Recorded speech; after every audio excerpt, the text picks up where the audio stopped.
if you guys know this, but there's literally a floating island of garbage in the middle of the ocean right now. Yeah. I think it's called Puerto Rico. Nothing unusual. Republicans, even the Trump campaign, trying to undo some of the damage from Donald Trump's big rally here in New York City. Specifically, comments made by comedian Tony Hinchcliffe. He was invited, remember, by the Trump campaign to speak at this rally. Listen. I don't know if you guys know this, but there's literally a floating island of garbage in the middle of the ocean right now. Yeah. I think it's called Puerto Rico. All right, why are Republicans so nervous about those comments right there? Well, it has to do, as I said, with one of the most important voting blocks in one of the most important places, Pennsylvania. Pennsylvania, you remember the Commonwealth? Joe Biden won it by just 81,000 votes in 2020. Donald Trump won it by 44,000 votes in 2016. So you get the idea. It's really close in Pennsylvania. Okay, there are around 600,000 by some counts, 600,000 Latino voters, I'll put an L right there, in the Commonwealth of Pennsylvania. Around, by some counts, 300,000 Puerto Rican voters in the state of Pennsylvania, the third highest Puerto Rican population in the entire country. You will notice one thing about these two numbers here. They're both way bigger than the margin in Pennsylvania the last two elections. They are a key voting bloc in the Commonwealth. And it's not just the numbers, it's where they are in the Commonwealth. Let's focus in here. Now, the darker the shade, the greater the population. And there are a few places that are pushing 30, 40, 50% Hispanic population. I'm going to circle them right here around these three counties and these two counties here. And if I take out this filter and go back to the main map, what you can see is that 4 years ago, Joe Biden won 3 of these counties. Donald Trump really won 2. And they're some of the swingiest in this swing Commonwealth. Let's just push in. Everyone knows Joe Biden, of course, is from Scranton, Lackawanna County. He got 53% there. It's really tight. Nearby Wilkes-Barre, Luzerne County. Donald Trump won that, but again, 56 to 42, pretty tight there. You go a little bit south here. Reading is Berks County. Donald Trump, 53%, again, very close. Maybe the most telling is Lehigh County. That's where Allentown is. People know the Billy Joel song from Allentown, but Lehigh County's had huge demographic shifts over the years, has nearly a 50% Hispanic population. And you can see Joe Biden won 53% of the vote there, 98,000 votes. He was able to get 17,000 votes more than Hillary Clinton did. This is often seen, Lehigh County, as one of the most important swing counties in the entire country. Huge Puerto Rican population, Kate. You can understand why Republicans are nervous about this campaign. Kamala Harris was in Pennsylvania talking to Puerto Rican voters while they were being made, Kate. Exactly. It would be a perfect illustration of exactly what is before us today. Joining us right now to talk much more about it is former Trump White House Associate Counsel May Bailman and longtime Democratic strategist Doug Thornell. It's great to see you guys. May, this joke, non-joke, this happening now, attacking Puerto Rico from the stage, this happening now is part of what is obviously very clearly both campaigns trying to lock in their closing argument. This happening now does what? It doesn't do anything positive, right? Like, I don't know who this guy is. He doesn't seem very funny. I don't know why comedy has turned to just like picking out various groups and making fun of them, but that sort of is the way that it is, and it's like people need to get smarter. But if you actually listen to what Trump said in his speech, he starts off by, are you better off now than you were 4 years ago? Great, that's on message. He says, I'm here with a message of hope. He gives promises a tax credit to essentially women, to home health care providers. These are people who have older parents and often kids. Like, this is a gettable group. So there was a lot of positive that happened, and then you have this random person saying something very not funny, and I don't think he'll be getting a Netflix special anytime soon. So, it's frustrating. Doug, the Trump campaign did, as John was pointing out, moved quickly to disavow this remark, distancing themselves from it. But at the same time, they also did not move to disavow what else was said from the stage. If we're just talking about in the lead up to him coming on stage, one of his warm-up acts calling Harris the devil and antichrist, another likening her to a prostitute, saying that she and her quote-unquote pimp handlers will ruin the country. that says what and does what?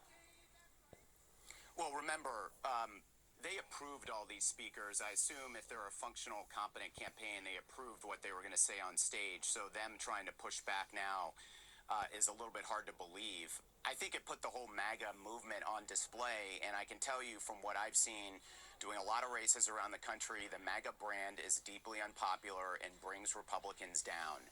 And I think, a week out from the election, this being kind of the last big image of the campaign is going to be bad for Trump. And I hear May on what Trump may have said in his speech, but quite frankly, what's being clipped and what's being sent out there, especially in Latino communities, isn't anything he said. It's all the other divisive stuff that was said by his surrogates. And that's not the way you close a campaign, 8 days out.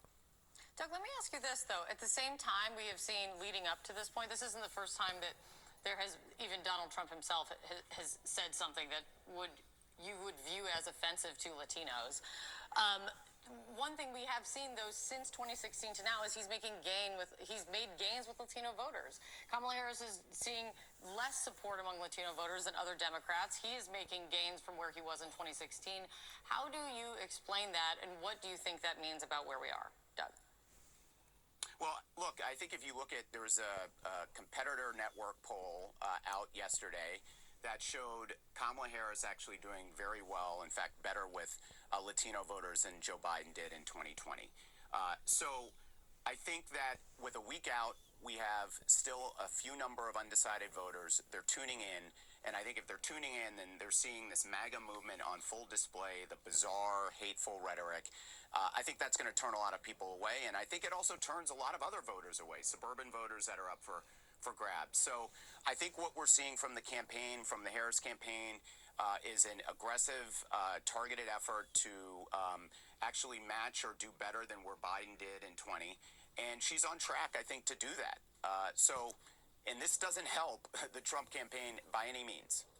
I want to highlight another thing from this weekend to get both your take on it. Michelle Obama in Michigan on the campaign trail on Saturday with a very direct appeal to men voters. Listen to this, guys.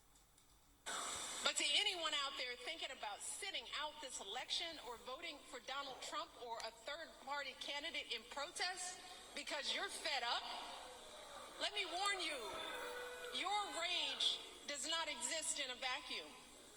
If we don't get this election right, your wife, your daughter, your mother, we as women will become collateral damage to your rage. Powerful statement. May, what do you think of that as part of their closing message, especially in Michigan? I don't think it works.